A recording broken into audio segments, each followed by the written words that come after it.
Olá, querido amigo e querida amiga, graça e paz da parte de Deus e do Senhor Jesus Cristo. Vivemos em uma sociedade competitiva e a busca por um espaço no mercado de trabalho tem sido cada vez mais constante. Pessoas indo para lá e para cá em busca do dinheiro, e algumas famílias ou até pessoas se endividam por causa disso.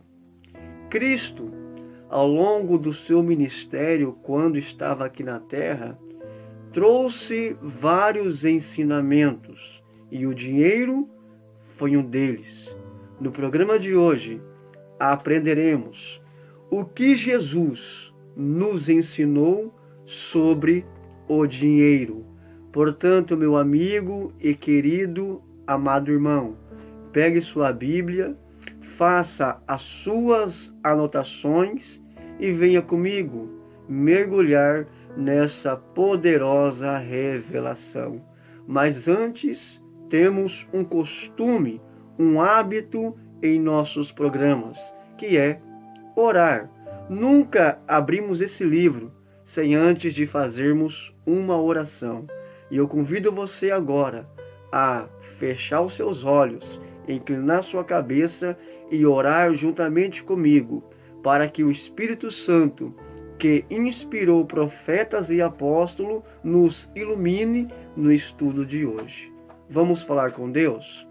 Bondoso Deus, Pai eterno e de amor, te damos graça mais uma vez pela oportunidade de estarmos estudando o teu santo livro.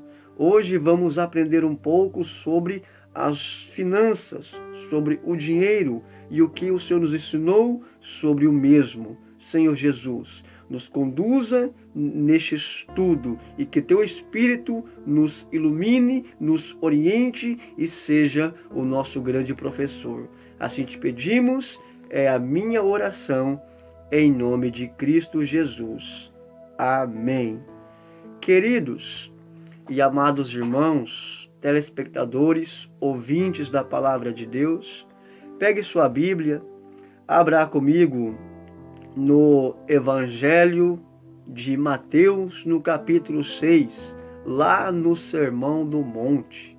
Aliás, os capítulos 5, 6 e 7 de Mateus é conhecido como o Sermão da Montanha, e foi exatamente neste lugar que Cristo enfatizou, trouxe vários ensinamentos.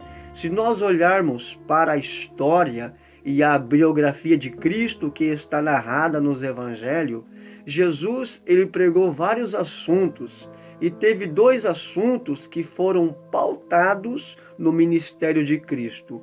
O primeiro assunto que Cristo sempre enfatizou foi acerca do reino de Deus. Jesus sempre pregou sobre o reino de Deus, ensinou as pessoas, o povo, a se aproximar de Deus e assim receber as beneficências do Senhor através do reino que Cristo trouxe a eles.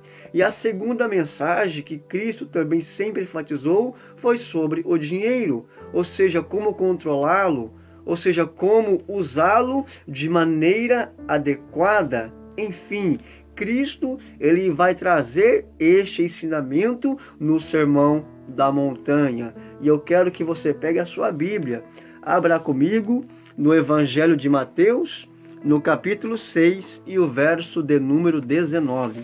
Olha o que a palavra de Deus diz: não ajunteis tesouros na terra, onde a traça e a ferrugem tudo consome, e onde os ladrões minam e roubam, mas ajuntai tesouros no céu, onde nem a traça nem a ferrugem consome, e onde os ladrões não minam e nem roubam. Porque onde estiver o vosso tesouro, ali também está o vosso coração. Querido Veja o que Cristo está nos ensinando. Aonde o homem aplica o seu coração, ali está o seu tesouro. E sabe o que acontece hoje? As pessoas estão aplicando o seu coração no dinheiro.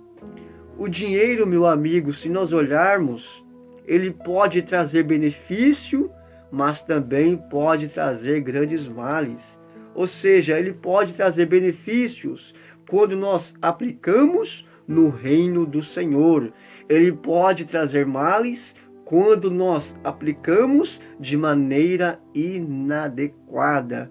Mas sabe o que Cristo aqui está nos ensinando? Que nós temos que buscar as coisas celestiais, que nós temos que buscar primeiramente o reino de Deus.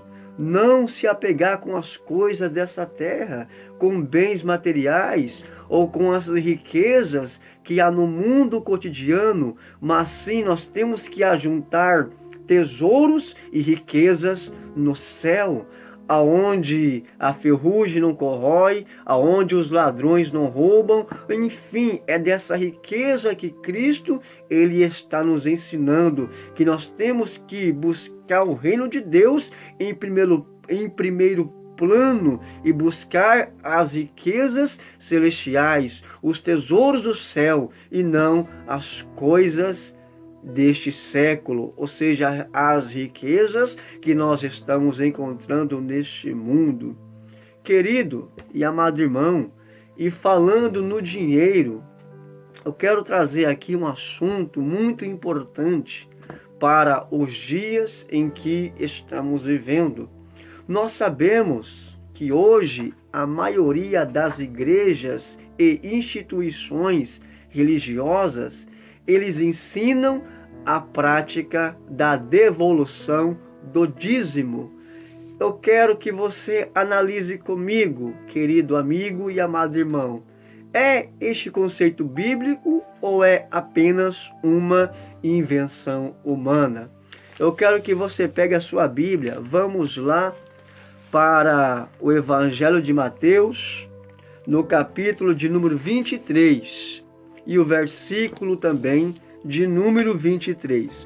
A palavra de Deus diz: Ai de vós, escribas e fariseus hipócritas, porque dais o dízimos da hortelã, do entro e do cominho, e desprezai a mais importante da lei, o juízo, a misericórdia, a fé.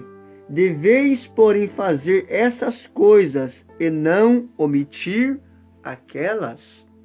Ou seja, com esse texto, nós entendemos que Cristo aprovou a devolução do dízimo.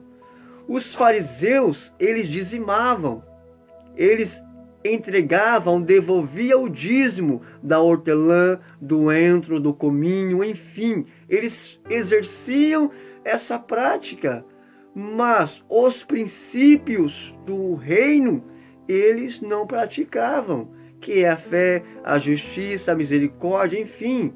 Jesus Cristo lhe disse: vocês podem dizimar, mas os princípios vocês não praticam. Vocês estão omitindo essas coisas. Ou seja, Cristo, ele aprova a devolução do dízimo. E o primeiro exemplo bíblico de uma pessoa que devolveu o dízimo está lá em Gênesis capítulo 14. Se nós olharmos, nós vemos ali Abraão devolvendo o dízimo. Deus ali abençoou Abraão de uma tal forma, e Abraão ele foi acumulado de riquezas, e que Abraão ele é o nosso primeiro exemplo de alguém que devolveu o dízimo. Gênesis capítulo 14 e o versículo 20. Nós temos ali a referência do grande patriarca Abraão. A palavra dízimo, meu amigo, significa 10ª parte. Ou seja, se nós olharmos para o Antigo Testamento, o que acontecia? Ali, Você se lembra quando o povo de Deus, eles tomou posse da terra prometida através de Josué? Teve uma tribo que não recebeu herança. Todas as tribos ali receberam terras, receberam as suas heranças, mas havia uma tribo que não recebeu, que foram a tribo de Levi. A tribo de Levi, Deus escolheu eles para fazer a ministração do santuário. E por que Deus escolheu a tribo de Levi? Porque essa tribo foi a única que não recebeu possessão, que não recebeu herdade. Lembra quando Arão ele construiu o bezerro de ouro e que todo o povo, toda a tribo compactuou com aquela orgia? A única tribo que não aceitou aquilo foi a tribo de Levi. Ou seja, através da atitude da tribo de Levi, Deus então separou para ser os líderes religiosos de Israel.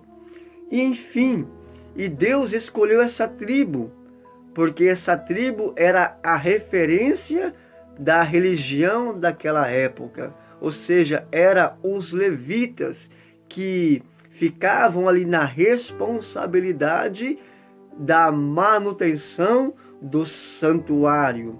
E todas as vezes que o povo ali depositava os seus dízimos, porque os dízimos naquele tempo, o povo viviam da agricultura e da pecuária, e sempre eles levavam os animais, levavam os cereais, deixavam ali no templo, e esses dízimos, essas 10ª parte, esses cereais, esses animais que eram colocados no santuário, eram repartidos para as famílias levitas, porque eles tinham o ofício e o cuidado, principalmente em manter o santuário organizado.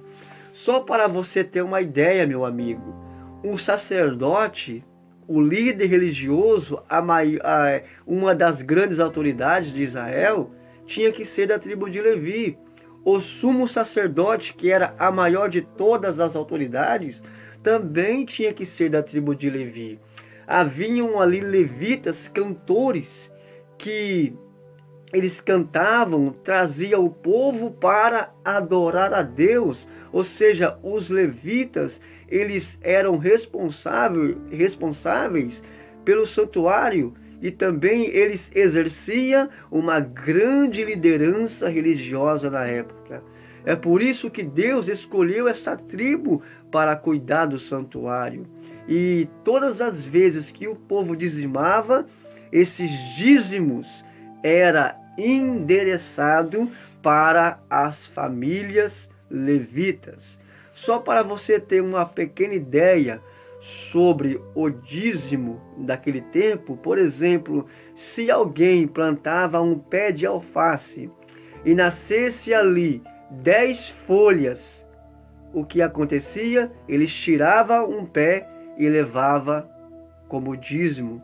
A palavra dízimo, como eu citei, é 10ª parte, ou 10% da renda, enfim, ou 10% daquilo que Deus colocar na sua mão, dos seus recursos. E o povo sempre fazia isso, porque eles viviam da agricultura e da pecuária, e esses dízimos era para auxiliar a tribo de Levi, que vivia em prol e principalmente da manutenção do santuário. Quando o santuário se movia, porque o povo sempre acampava, deslocava-se de um lugar para o outro, havia famílias levitas que ficavam no cuidado de desmontar o santuário e montar no próximo acampamento. Havia famílias ali que tinham o cuidado para carregar a mesa com os pães da proposição, outros carregavam a arca da aliança.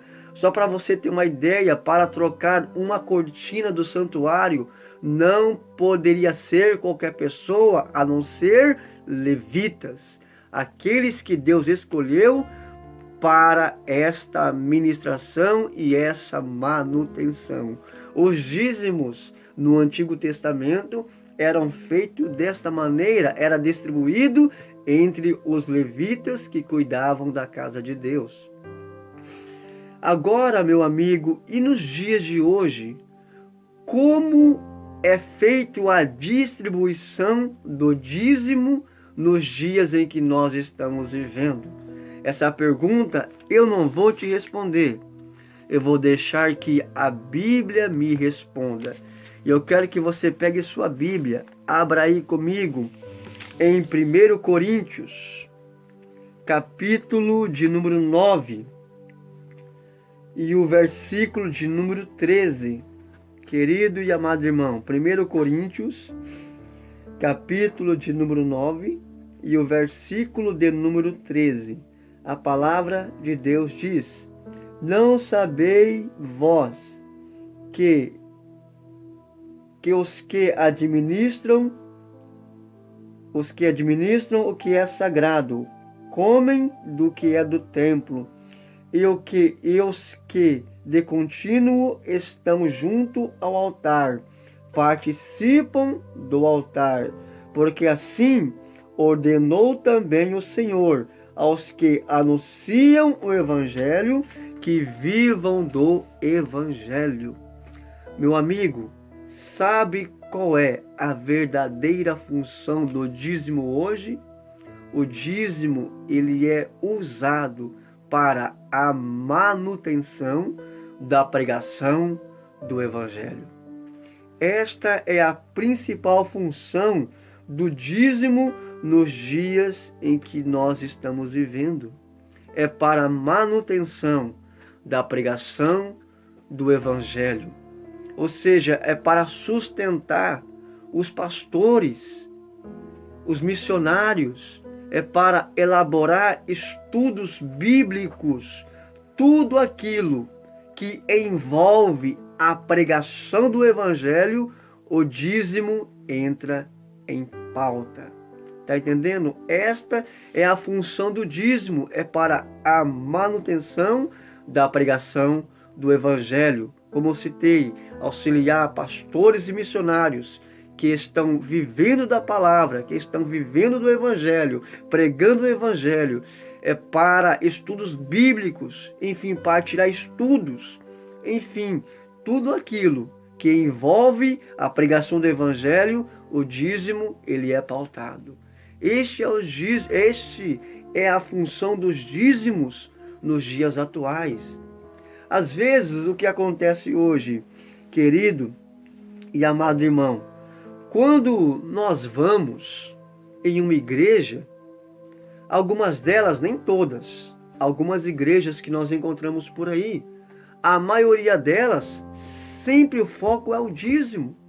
Você vai na segunda, o foco é o dízimo. Na terça, na quinta, na sexta, enfim, todos os dias a pauta sempre é o dízimo. Eu quero fazer aqui uma observação. Você que está me assistindo neste exato momento, se você vai numa igreja ou numa instituição religiosa e o foco ali é o dízimo, ei, pare. Algo está errado.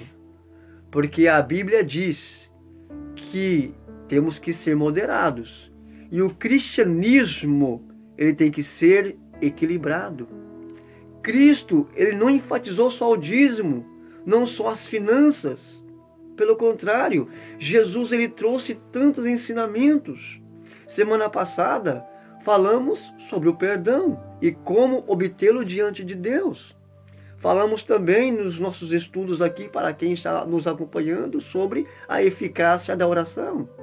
Também comentamos sobre o Espírito Santo. Enfim, tem tantos assuntos a serem pautados e creio que o dízimo não é o único assunto que Cristo tratou. Como eu citei no início da mensagem, no início do estudo, o assunto que Cristo mais tratou foi sobre o reino de Deus. E hoje o reino de Deus não é pregado nas igrejas. A salvação, o plano que Cristo desenvolveu na cruz não é pautado. Se você vai numa igreja e o foco é só o dízimo, amigo, algo está errado. Porque o Evangelho, O cristianismo, ele tem que ser equilibrado. É óbvio, como eu falei, o dízimo foi pautado. Cristo ensinou sobre o dízimo, ensinou sobre as riquezas, mas o foco não foi sobre isso. Há tantos assuntos a serem falados. Por isso, nós temos que ter o cuidado, meu amigo. Principalmente você que dizima, ou você que pretende dizimar, que às vezes se decepcionou. Ei, se você não é dizimista, se você não está contribuindo, meu amigo, então comece a contribuir.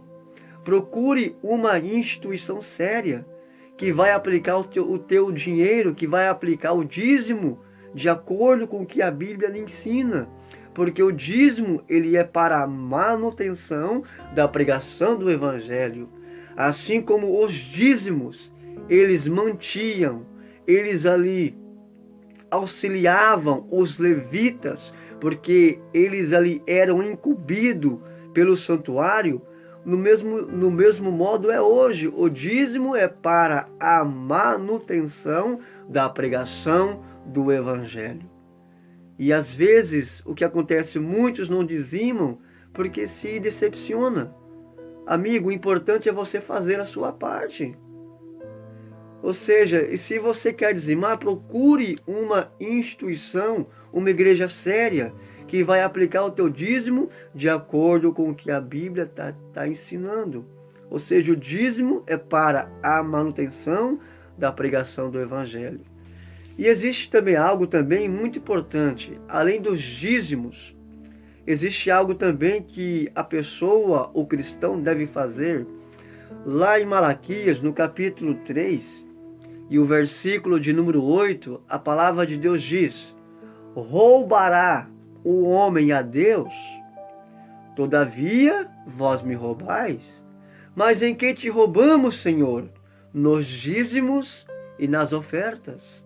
Ou seja, além dos dízimos, também temos as ofertas. Lembrando que dízimo é diferente de oferta.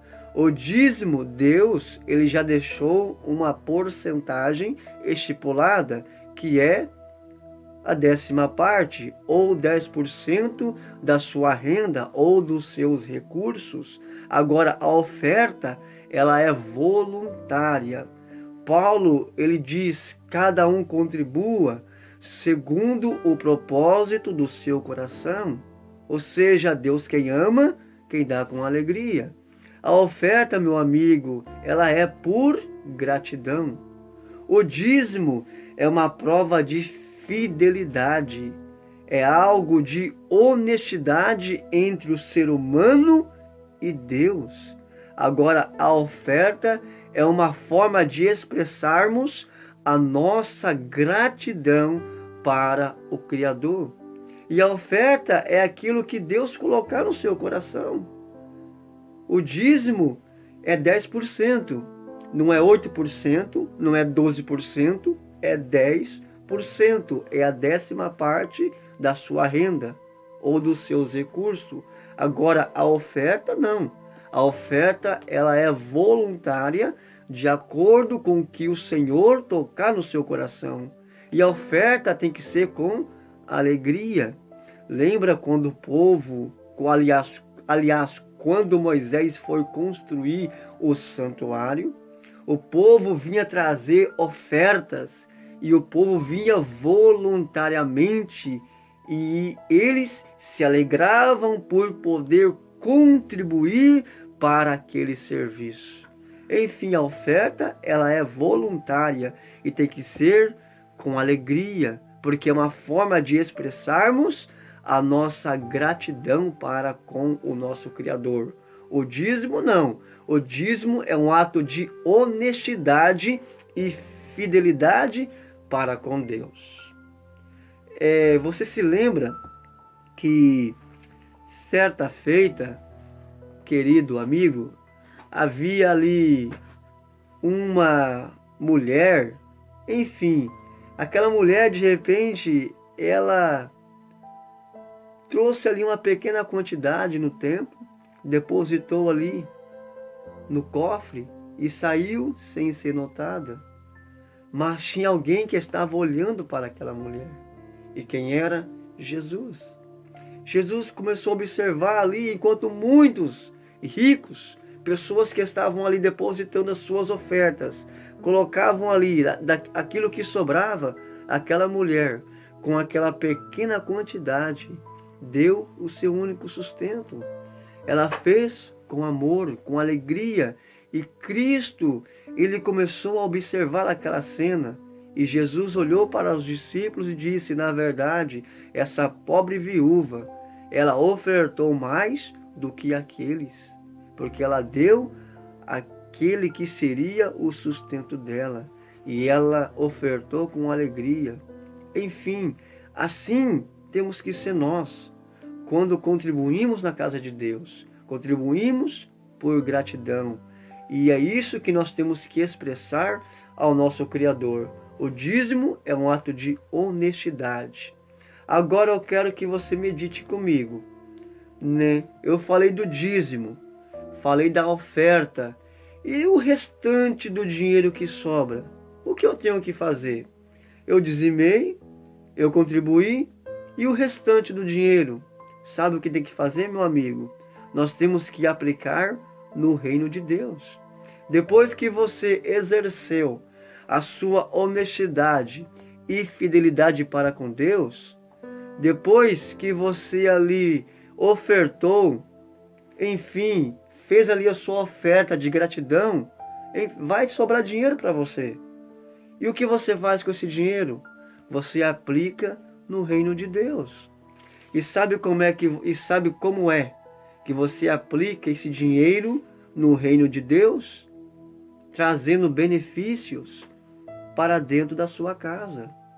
É usando esse dinheiro para trazer alegrias, ou para trazer o sustento para a sua família. Porque é o nosso dever, é a nossa obrigação zelar por nossas famílias, sustentar nossa casa, trazer o sustento para a mesma, enfim, sustentar nossa mulher, nossos filhos, suprir todas as necessidades da minha casa, trazer o sustento para a minha família. Depois que eu sustentei minha família, depois que eu supri todas as necessidades da minha casa, se eu tiver recurso, eu vou e ajudo o meu próximo, aqueles que precisam, aqueles que estão necessitados de ajuda. Isto que é aplicar o dinheiro de acordo com o reino de Deus. Isso que é aplicar o dinheiro com sabedoria. E sabe o que acontece hoje, meu amigo? Algumas pessoas aplicam o dinheiro de maneira errada. Às vezes, as pessoas podem até dizimar, podem até ofertar, mas o que acontece? Algumas pessoas buscam a sua própria satisfação. Não estão se preocupando com a família, não estão se preocupando com a sua mulher, com a sua esposa, e principalmente com os seus filhos. Às vezes buscam a sua própria satisfação em satisfazer o próprio ego, satisfazer os desejos carnais. Enfim, às vezes se preocupamos tanto com a gente que esquecemos da nossa casa, que esquecemos da nossa família. E Cristo, ele nos ensina que nós temos que usar o nosso dinheiro de maneira adequada, usar com sabedoria. Inclusive, meu amigo, Jesus, ele não te promete riqueza, mas ele permite que algumas pessoas alcancem riquezas para beneficiar outras pessoas que precisam. É isso que acontece hoje. Infelizmente, muitos lares, muitas famílias estão sendo destruídas. Por quê? Porque por fazer o mau uso do dinheiro. É porque não aplica o dinheiro de acordo com o que Cristo ensina.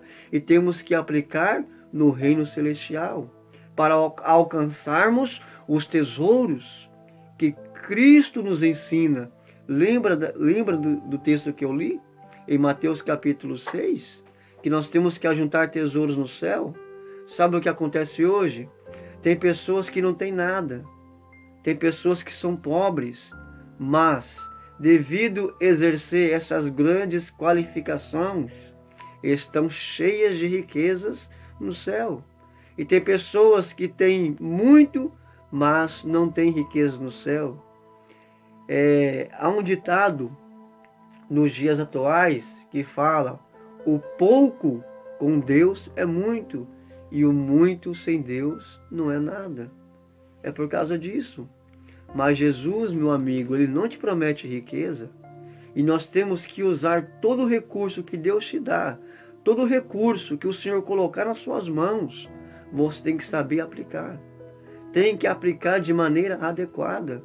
Primeiramente, eu tenho que cuidar da minha família.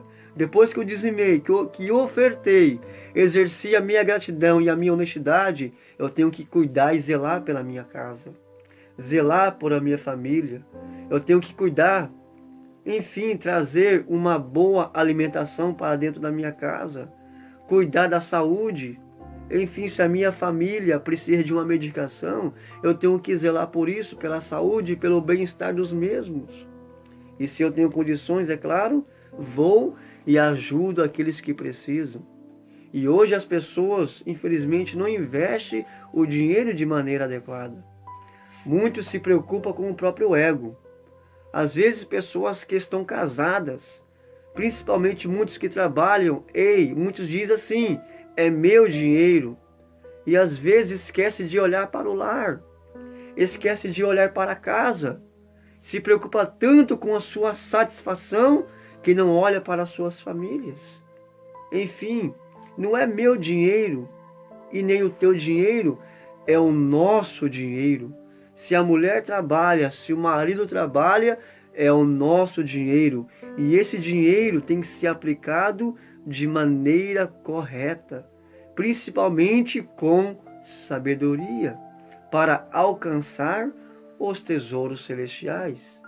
E hoje as pessoas, muitos, aplicam o seu coração no dinheiro, nas coisas deste mundo, e se esquece das riquezas espirituais que Cristo quer te proporcionar.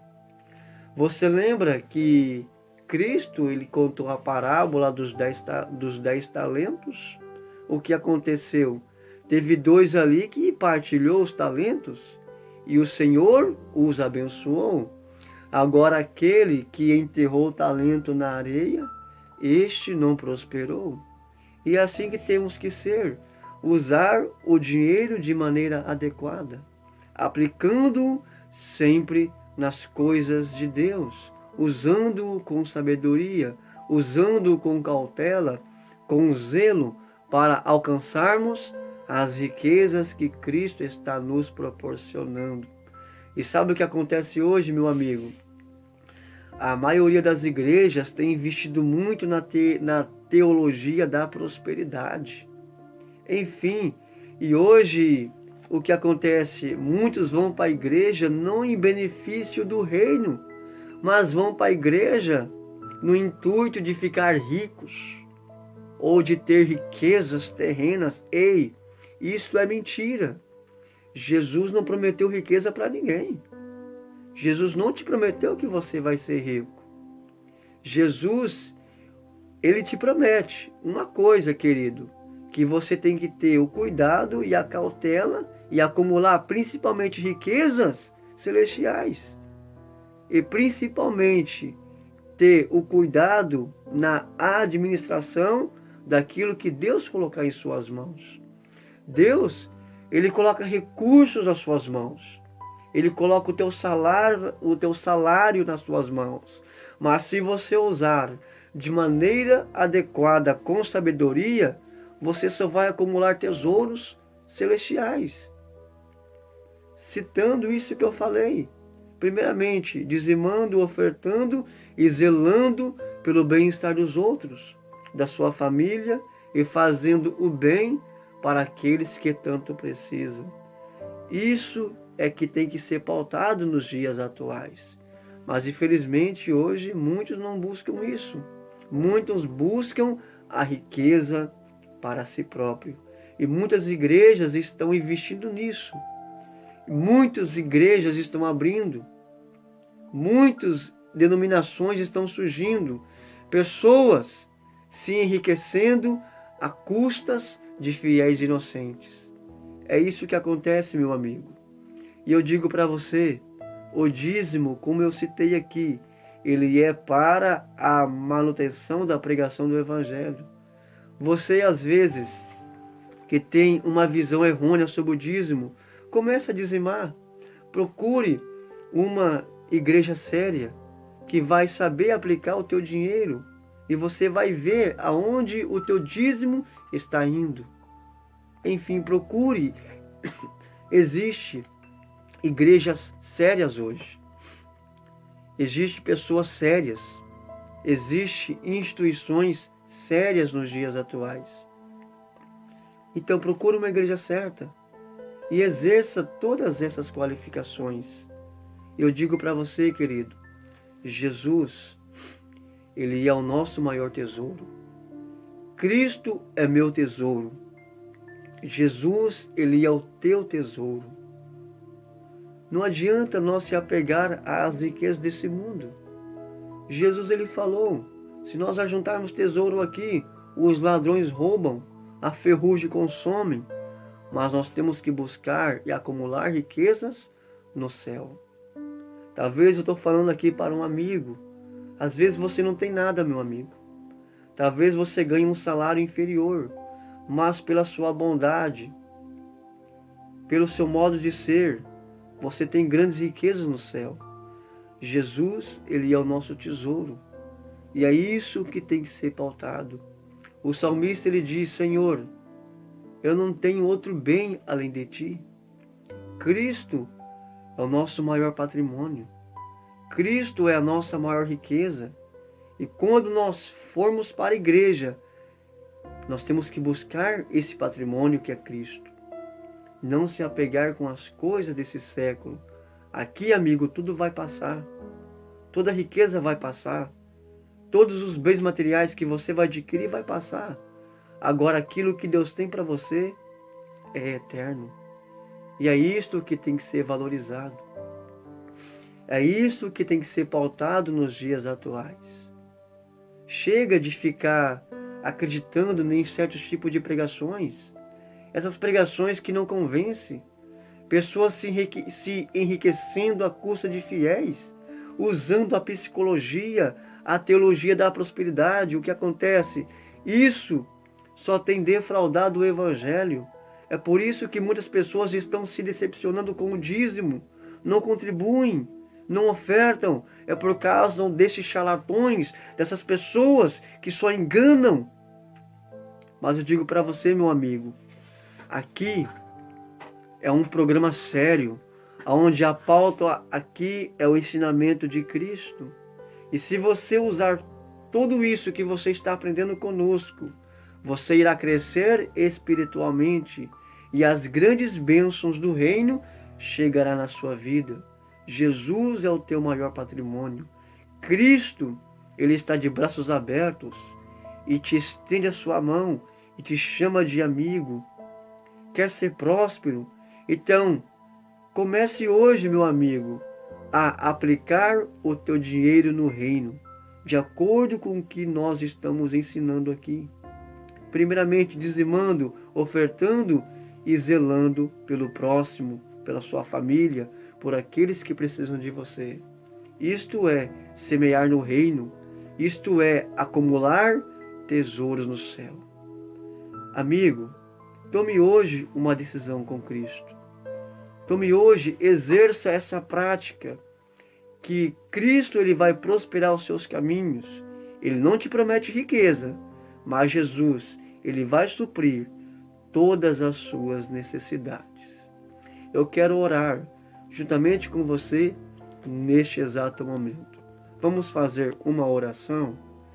Querido Deus, muito obrigado pela grande oportunidade de estarmos estudando a Tua Palavra, de aprendermos um pouco sobre as riquezas celestiais e não se apegarmos com as coisas terrenas.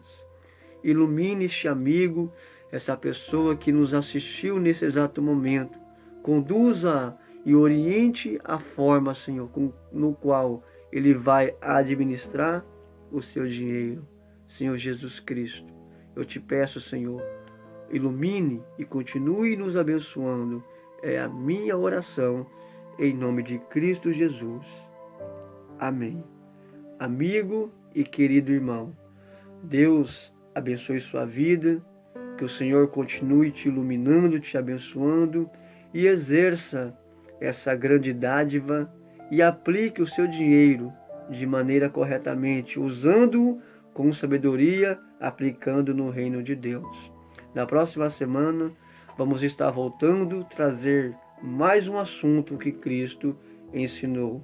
Como eu sempre digo, lâmpada para os meus pés é a tua palavra e luz para os meus caminhos. Que a palavra de Deus ilumine sua vida, em nome de Jesus, e até o nosso próximo programa.